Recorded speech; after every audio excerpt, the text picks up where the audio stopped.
2022. La tension monte depuis des années autour de ce projet vieux de 30 ans.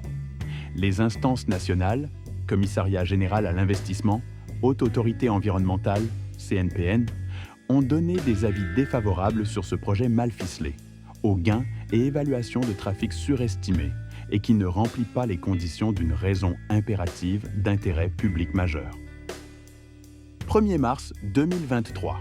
Après une enquête publique environnementale qui recueille 90% d'avis négatifs, l'autorisation environnementale est signée. Les travaux démarrent.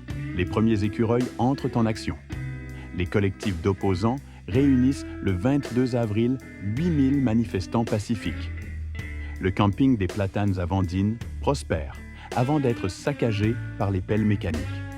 Les référés des opposants sont systématiquement rejetés par les tribunaux. 1er septembre 2023 à 0 heure, les platanes de Vandine tombent, puis les arbres de la Bourrelier du Bernazobre. La communauté scientifique entre dans la danse, dénonçant les aberrations du projet. 40 jours de grève de la faim ont failli faire craquer Clément Beaune, alors ministre des Transports. Arrêter le projet? Surtout, ne pas reproduire les erreurs de Notre-Dame-des-Landes et de Stevens.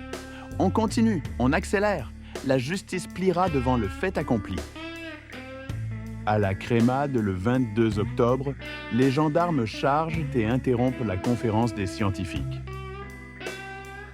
Février-mars 2024. La Crémarbre, malgré son statut de zone environnementale protégée, sera le laboratoire de l'attrition pour les fauteurs de l'ordre, en dépit de l'intervention et des conclusions de Michel Forst, rapporteur spécial des Nations Unies pour les défenseurs de l'environnement. Et on continue à la Calarbre, au verger chez Alexandra. La CNAMO se déchaîne et la répression explose. On accélère encore, on avance les travaux à marche forcée. Pourtant, le chantier accumule les retards et les irrégularités se multiplient. Du côté des opposants, les réseaux se tissent, les compétences s'aiguisent, la lutte prend des formes de plus en plus innovantes, la médiatisation s'internationalise. 21 novembre 2024. Le rapporteur public demande l'annulation totale? Pas grave, on accélère encore. 27 février. Le tribunal administratif annule l'autorisation et suspend les travaux. Conclusion. A-t-on fait une erreur en poussant un projet obsolète, mal monté, etc. Non. On dénonce une situation ubuesque, on demande un sursis à exécution et on fait appel.